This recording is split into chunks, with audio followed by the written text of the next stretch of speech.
Graça e paz em nome do nosso Senhor e Salvador Jesus Cristo. Prosseguimos em nossa série de meditações nos Evangelhos. Hoje, com base em João 3, versos 22 a 36, relembraremos outro testemunho dado por João Batista sobre Jesus. A popularidade de João durou pouco tempo, mas foi tão rápida quanto a velocidade em que diminuiu após o aparecimento de Jesus. No entanto, foi marcante o suficiente para que as multidões indagassem se ele porventura não seria o Cristo.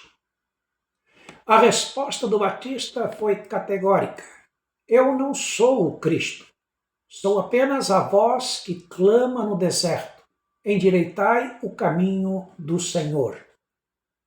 No presente texto, o evangelista, focando em João Batista, disse que a multidão permanecia confusa a esse respeito, especialmente quando soube que batismos estavam sendo feitos em outros lugares. Veja, depois disto, diz o texto, foi Jesus com seus discípulos para a terra da Judéia, e ali permaneceu com eles e batizava. Ora, João também estava batizando, mas em Enom, perto de Salim, porque ali havia muitas águas, e para lá concorria o povo e era batizado. Pois João ainda não tinha sido encarcerado. Versos 22 a 24. Faço neste texto 3 observações. Primeiro, pergunto, Jesus batizava? A resposta está no capítulo 4, verso 2. Jesus mesmo não batizava, e sim os seus discípulos. A prática do batismo já era comum naquela época. E era uma cerimônia de purificação. Portanto, não foi João Batista quem a inaugurou.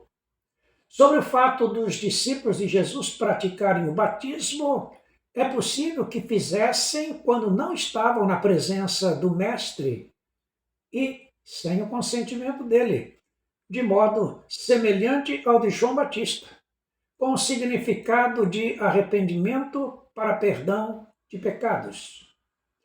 O batismo cristão viria mais tarde, não para arrependimento de pecados, mas como sinal da nova vida em Cristo, e só começou a ser praticado depois do Pentecostes.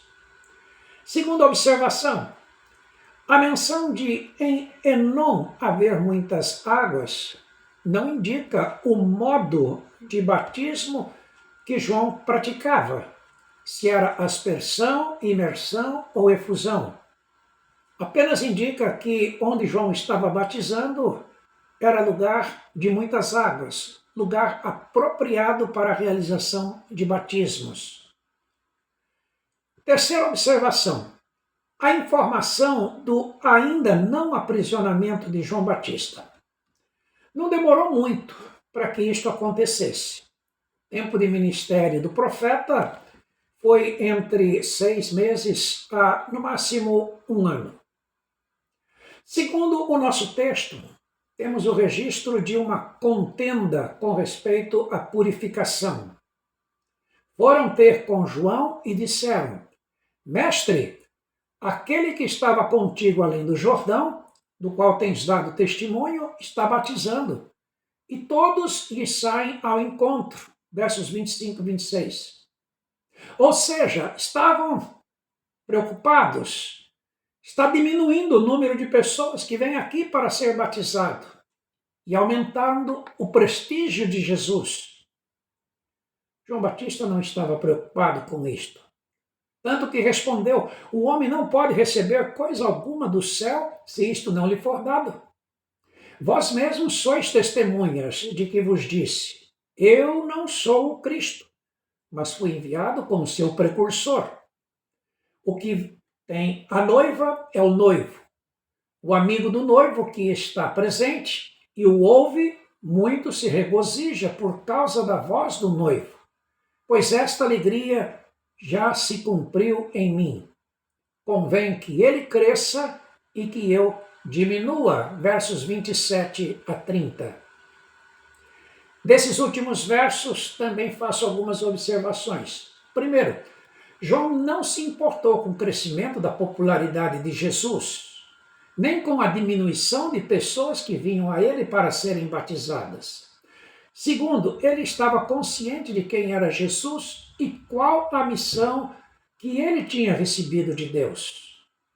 Consciente, igualmente, que o seu ministério era preparar o caminho do Senhor.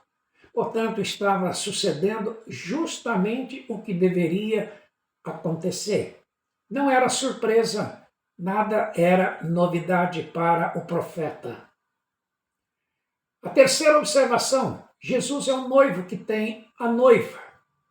João Batista é o amigo que se alegra com o noivo. A alegria de ter participado daquela hora, ninguém tiraria dele. Jesus era o centro das atenções. Quem deveria ser ouvido, quem deveria ser seguido. Então vemos a disposição humilde, sincera e abnegada de João, mostrando o grande valor que ele tinha e o grande homem que ele era. Daí o dizer, convém que ele cresça e que eu diminua. Fico pensando, será que muitos líderes evangélicos em evidência hoje poderiam dizer o mesmo? Convém que Jesus cresça e que eu diminua? Segue João dando testemunho de Jesus. Ele exalta aquele que está acima de todos. Quem vem das alturas, Jesus, certamente está acima de todos. Quem vem da terra é terreno e fala da terra. No caso em questão, se referia a ele próprio. Quem veio do céu está acima de todos, Jesus, e testifica o que tem visto e ouvido. Versos 31 e 32. Portanto, era Jesus quem deveria ser ouvido e seguido. João também lamenta a resposta que os homens dão a Deus. Contudo, ninguém aceita o seu testemunho. Ele ainda destaca o privilégio dos crentes e o teor do seu testemunho. Quem, todavia, lhe aceita o testemunho, por sua vez, certifica que Deus é verdadeiro, pois o enviado de Deus fala as palavras dele, de Deus, porque Deus não dá o Espírito por medida. Versos 33 e 34. Esta última expressão mostra que toda a revelação está em Jesus. Quem se aproxima dele é iluminado por esta revelação, comunica aos outros exatamente o que viu e ouviu. João reitera que Jesus é Deus. O Pai ama o Filho e todas as coisas têm confiado em suas mãos. João apela, então, para que as pessoas creiam em Jesus.